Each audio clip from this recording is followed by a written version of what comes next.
जी हाँ, आज हम लोग जो है एक नई वीडियो शुरुआत करने जा रहे हैं। सीबीएसई बोर्ड की तो वीडियोस बनती रहती हैं, लेकिन साथ में सोच रहे हैं इसी चैनल पे हम यूपी बोर्ड्स का भी सिलेबस कवर करें, मैथ्स का, है ना। तो यूपी बोर्ड वाले बच्चों के लिए स्पेशल बहुत ही आसान शब्दों में जो है हम ये वीडियोस रिकॉर्ड करने जा रहे हैं। इसके बाद भी आपको प्लेलिस्ट के थ्रू से सारी वीडियोस मैथ्स की मिल जाएंगे ना। 9th की अलग, 10th की अलग, 6, 7, 8 पहले ये टारगेट है, उसके बाद 11th 12th। ओके, तो यूपी बोर्ड में सबसे पहले जो हमें पढ़ना है मैथ्स में, मैथ का पहला टॉपिक है वास्तविक संख्याएं। पहला टॉपिक क्या है? वास्तविक संख्याएं, है ना। तो क्लास 10th का है, ठीक। वास्तविक संख्याएं बेटा आपका पहला चैप्टर है, और इस पहले चैप्टर में आपको पढ़ना क्या क्या है, कैसे करना है ना। तो वास्तविक संख्याएं के अंतर्गत दो एक्सरसाइज आती हैं आपके, 1.1 और 1.2, है ना। तो हम लोग रूल सीख लेते हैं कैसे पढ़ेंगे।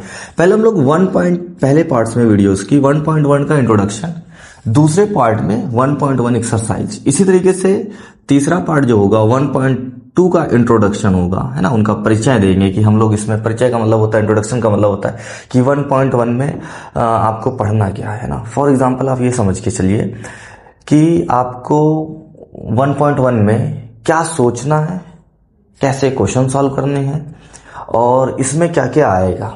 इंट्रोडक्शन जो होता है इसीलिए होता है, ये चीजें आपको सिखाई जाती हैं इंट्रोडक्शन में ना। तो सबसे पहले वास्तविक संख्या शुरू करने से पहले हम लोग जानेंगे कि वास्तविक संख्या होता क्या है, ठीक। इसके पहले हम लोग कुछ बेसिक सी चीजें जान जाते हैं ना। सबसे पहले आपको संख्याओं के बारे में पता होगा ना। तो जो संख्याएं होती है हमारे पास, जैसे बचपन से आपको गिनती पढ़ाई जाती है, 1, 2, 3, 4, 5, 6, है ना। फिर आगे बड़े होके आप और भी गिनती देखते हो, तो इन गिनती को, इन नंबर्स को जो है अलग अलग उसमें कैटेगराइज किया गया है ना, कि कैसे आप जो है इसको अलग अलग कैटेगराइज करते हो, ये इसमें देखते हैं, ठीक। सबसे पहले आपको प्राकृतिक संख्या देखना है। कौन सी संख्या? प्राकृतिक संख्याएं, है ना। प्राकृतिक संख्या बेटा क्या होती है, बहुत आसानी से समझना। आप आकाश में रात के समय में जब तारे गिनना चालू करो, तो कहां से चालू करोगे? 1, 2, 3, 4, 5, 6, है ना। तो तारे गिनने का मतलब यहां पे हमने इसलिए लिया क्योंकि तारे जब आप गिनते हो तो क्या गिन सकते हो? ऑफ कोर्स नहीं गिन सकते हो। तो ये जो तारे गिनने का जो कॉन्सेप्ट है, जो हमने लिया है, वो इस वजह से लिया है क्योंकि ये एक बड़े से बड़े नंबर की तरफ लेके जाएगा हमको, है ना। अगर हम फॉर एग्जाम्पल देखो कह दें कि 4573 तारे दिखने आपने, उसके बाद आप कहोगे सर एक तारा और गिन लेते हैं ना, तो ये जो 4573 है वो 74 हो जाएगा। तो ये इस डॉट डॉट डॉट का मतलब होता है ना, इस डॉट डॉट डॉट का मतलब होता है कि आगे के सारे नंबर आपको मिलेंगे, इससे बड़े से बड़े नंबर आपको मिलेंगे। अब प्रकृत संख्या को प्रदर्शित कैसे करते हैं, तो दर्शाते किससे हैं? तो अंग्रेजी के कैपिटल अक्षर मतलब एन से, है ना। प्रकृत संख्या के बाद आपको जो पढ़ना होता है वो पढ़ना होता है पूर्ण संख्याएं। कौन सी संख्याएं? पूर्ण संख्याएं। अब आप शाम में बैठे हो, कैसे बैठे हो? शाम में बैठे हो और कई दोस्त हो और गिन रहे हो आसमान में तारे। अब आसमान में तारे हो तो आपको गिना है, तो 0 आपने कहा अभी तो आसमान में तारे नहीं, आसमान खाली है, तो फिर आपने कहा 0, फिर आपको एक तारा दिखता है 1, फिर 2, फिर 3, फिर 4, फिर ऐसे आप कंटिन्यू चले जाते हो। तो ये सारी की सारी जब हम इस सेट में 0 रखते हैं तो हमारे पास पूर्ण संख्या प्राप्त होती है। इसको हम लोग W से शो करते हैं। किससे शो करते हैं? W से पूर्ण संख्याओं को शो करते हैं, है ना। आई थिंक बात समझ में आ गई होगी। देखो एक चीज और बता दे, ये जो प्राकृतिक संख्या है ये सारी की सारी पूर्ण संख्याओं में आ जाती हैं 0 को छोड़ के। अगर हम इसमें थोड़ा सा और ऊपर ले लेते हैं, सोच लेते हैं इसको, सबसे छोटी प्राकृतिक संख्या ये हमारे पास है, सबसे छोटी प्राकृतिक संख्या ये है, और इसमें सबसे छोटी पूर्ण संख्या कौन सी है? 0 है। सबसे छोटी कौन सी पूर्ण संख्या है? वो आपके पास 0 है। लेकिन सबसे बड़ी प्राकृतिक संख्या हम नहीं कह सकते। हम कितना भी बड़ा नंबर लिख लें, आप कहोगे 1 जोड़ दो उससे बड़ा नंबर आ जाएगा। पूर्ण संख्या में भी 1 जोड़ दो उससे भी बड़ा नंबर आ जाएगा। तो प्राकृतिक संख्या है, पूर्ण संख्या है। इसके बाद जो हमें सीखना है वो सीखना है पूर्णांक, इसको आप लोग नोट कर सकते हो। ठीक, चलो अब आपको जो सीखना है वो सीखना है पूर्णांक, है ना। तो देखते हैं बेटा पूर्णांक क्या होता है। ठीक, हम लोग देखते हैं पूर्णांक क्या होता है ना। चलो देखो, पूर्णांक जो होते हैं, है ना, ये हमने लिखा जीरो, इस जीरो के दाहिनी तरफ धनात्मक पूर्णांक होते हैं। कौन से पूर्णांक होते हैं? धनात्मक पूर्णांक। अगर ऐसी संख्या आप देखो तो आप कह सकते हो कि भैया इस तरफ वाले धनात्मक, और ये जो बाईं तरफ होते हैं ये सारे के सारे कौन से पूर्णांक होते हैं? ऋणात्मक। कौन से होते हैं? ऋणात्मक। इस पूर्णांक को बोलते हैं धनात्मक पूर्णांक, धनात्मक पूर्णांक, है ना। और इनको जो बोलते हैं, इनको बोलते हैं ऋणात्मक पूर्णांक। कौन सा पूर्णांक? ऋणात्मक पूर्णांक, है ना। अब बचता है आपके पास जीरो। तो बेटा जीरो जो है ना तो धनात्मक है, ठीक, ना तो धनात्मक है और ना ही ऋणात्मक है। ना धनात्मक ना ऋणात्मक। क्यों धनात्मक और ऋणात्मक नहीं है भाई? ना ये प्लस का होगा ना माइनस का होगा। क्यों नहीं होगा? रीजन सिंपल सा है यार। अगर आपके पास 7 रुपए हैं और हम आपसे कहें कि जीरो हमें दे दो तो भी आपके पास 7 ही रहेंगे। अगर कहें कि जीरो हमसे ले लो तब भी आपके पास 7 रहेंगे। यानी कि जोड़ और घटाव के मामले में जीरो का कोई योगदान नहीं होता, सिर्फ जोड़ और घटाव। हम गुणा भाग की बात नहीं करें, सिर्फ जोड़ने और घटाने की बात करें। आई थिंक पूर्णांक भी आपको समझ में आ गया होगा। इसकी दाहिनी तरफ सारी धनात्मक और इस तरफ सारी ऋणात्मक, ये सारी संख्याओं को आपको आना चाहिए ना। अब इसके बाद हम बढ़ते हैं परिमेय संख्या की तरफ। किस तरफ बढ़ रहे हैं? परिमेय संख्या की तरफ। धीरे धीरे हम लोग आ रहे हैं, वास्तविक संख्या की तरफ आ रहे हैं हम लोग, है ना। तो परिमेय संख्या क्या होता है ना? परिमेय संख्या क्या होती है? परिमेय संख्या, ठीक, परिमेय संख्या क्या होती है? अच्छा, पूर्णांक को हमने नहीं बताया कि किससे प्रदर्शित करते हैं। पूर्णांक को बेटा जेड से प्रदर्शित करते हैं। किससे प्रदर्शित करते हैं? जेड से। जैसे प्राकृतिक संख्या को एन से, पूर्ण संख्या को डब्ल्यू से, इसी तरीके से पूर्णांक को जेड से शो करते हैं। अच्छा, अब बात करते हैं हम लोग परिमेय संख्या को। परिमेय संख्या को हम लोग क्यों से प्रदर्शित करते हैं? किससे प्रदर्शित करते हैं? क्यों से प्रदर्शित करते हैं? क्योंकि बेटा ये अंग्रेजी का एक वर्ड है, कोशेंट से लिया गया है। कहां से लिया गया है?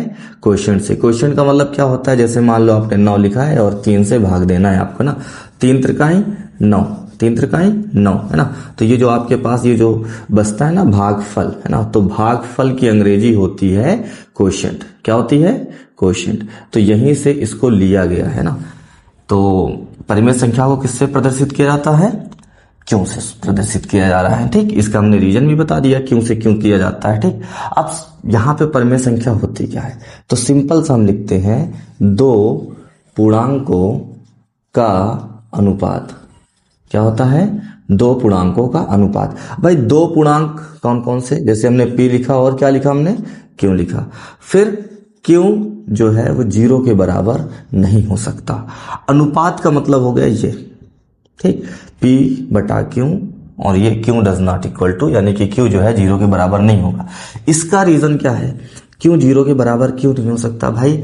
इसलिए नहीं हो सकता कि देखो देखो पहले P और क्यू दोनों के दोनों पूर्णांक है। ये धनात्मक भी हो सकते हैं, ऋणात्मक भी हो सकते हैं, लेकिन क्यू में बस एक शर्त है कि जीरो नहीं हो सकता। जैसे 3 लिखा है ना, 3 लिखा, 3 के नीचे जीरो लगा दें। अब भाई जीरो से इसको भाग दो, ये जाएगा कभी? तो ये अपरिभाषित है, ये अपरिभाषित है। तो जब अपरिभाषित है तो इसका मतलब यहाँ पे जीरो हम लोग नहीं लिख सकते। हाँ, अगर हम कहें 0/3 तो ये आपके पास परिमेय संख्या है। अगर हम लिखें 9/4 तो ये भी परिमेय संख्या है। माइनस लगा दें तब भी परिमेय संख्या है। तो परिमेय संख्या जो होती है वो P बटा क्यू के रूप की होती है, और क्यू की जगह पे जीरो नहीं लिखते हैं हम लोग। P की जगह पे जीरो हम लोग नहीं लिखते। ठीक, ये याद रखना कि क्यू की जगह पे जीरो नहीं लिखते। परिमेय संख्या पढ़ लिया आपने। परिमेय के बाद जो होता है वास्तविक की अगर हम लोग बात करें तो वास्तविक संख्या में दो संख्याएं होती हैं। एक होती है परिमेय और दूसरी होती है अपरिमेय, है ना।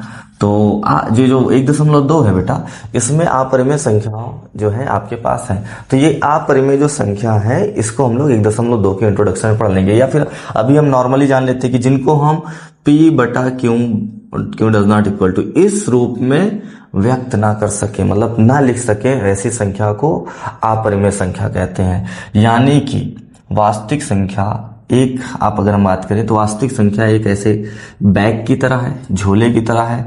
इसमें आपको परिमेय संख्या भी मिल जा रही है, अपरिमेय मिल जाएगी। परिमेय के अंतर्गत जो है आपके पास प्रकृत संख्या भी आती हैं, पूर्ण भी आती हैं और पूर्णांक भी आती हैं। ठीक, तो ये सारी संख्या परिमेय के अंतर्गत आ जाएंगी और ये वाली जो है अपरिमेय है, जो अलग रहती है, जिसे हम लोग p/q के रूप में नहीं लिख सकते हैं, है ना। तो वास्तविक संख्या क्या है? एक ऐसा बैग है जिसके अंदर दोनों प्रकार की संख्याएं आती हैं, है ना। तो अब हम लोग थोड़ी सी चीजें और सीख लेते हैं, उसके बाद करते हैं इस वीडियो का अंत, है ना। थोड़ा सा और सीखेंगे, थोड़ा सा, है ना। फॉर क्या सीखेंगे? भाज्य संख्याएं। कौन सी संख्या? भाज्य संख्या। और दूसरे में कौन सा सीखेंगे? अभाज्य संख्या। ठीक, अभाज्य संख्या। भाज्य संख्या कौन होती है? देखो, भाज्य संख्या वो होती है, बहुत आसान शब्दों में बताते हैं भैया, ऐसे नंबर्स यानी ऐसी गिनती जो अपने पहाड़े में भी आए और दूसरों के भी पहाड़े में आ जाए, उसको भाज्य संख्या बोलते हैं। जैसे 4, ठीक, 4 के बाद 6, 6 के बाद 8, 8 के बाद 9, 10, 12, 14, 15, 16, 18, 20, 21। तो ये सारी की सारी संख्या बहुत दूर तक आप बहुत बड़ी से बड़ी संख्या निकाल सकते हो, लेकिन सबसे छोटी भाज्य संख्या जो है वो आपके पास 4 है। अब 4 देखो बेटा, 4 1 के पहाड़े में भी आएगा, 2 में भी आएगा, 4 में आएगा। तो देखो 3 3 किस में आया? ये 1 में आएगा, 2 में आएगा, 3 में आएगा, 4 में आएगा, इतने में इसमें आए। अब बात करते हैं हम लोग अभाज्य संख्या की। अभाज्य संख्या वो होती है, हमारी लैंग्वेज में समझना, जो अपने पहाड़े में आए और एक के पहाड़े में आए, इसके अतिरिक्त किसी के पहाड़े में ना आए। जैसे 2, ठीक, 2 के बाद 3, 3 के बाद 5, 5 के बाद 7, 7 के बाद 11, 11 के बाद 13, 13 के बाद जो है 17, 17 के बाद 19, 19 के बाद 23। ऐसे बहुत सारी अभाज्य संख्या होती है। तो अभाज्य संख्या होती है जैसे 2, भाई 1 के पहाड़े में, 2 के पहाड़े में, है ना। 3 जो है आपके पास किस में आएगा? 1 में आएगा, 3 में आएगा। 5 जो है 1 के पहाड़े में, 5 के पहाड़े, 1 के पहाड़े में सब आएंगे ना, मतलब एक सबका फैक्टर होता है, सबका गुणनखंड होता है ना, लेकिन दूसरे इसमें ना है, सिर्फ अपने इसमें है। तो ऐसी संख्या को अभाज्य कहते हैं। अब हम लोग जब नई एक्सरसाइज चालू करेंगे, मतलब 1.1 एक्सरसाइज हल करेंगे, उसके पहले इसकी परिमेय पढ़ेंगे। क्या पढ़ेंगे? परिमेय, अंकगणित की आधारभूत परिमेय पढ़ेंगे अब अपने नए उसमें। तो ये पार्ट 1 था यूपी बोर्ड वालों के लिए, है ना। तो आज की वीडियो में बस इतना ही।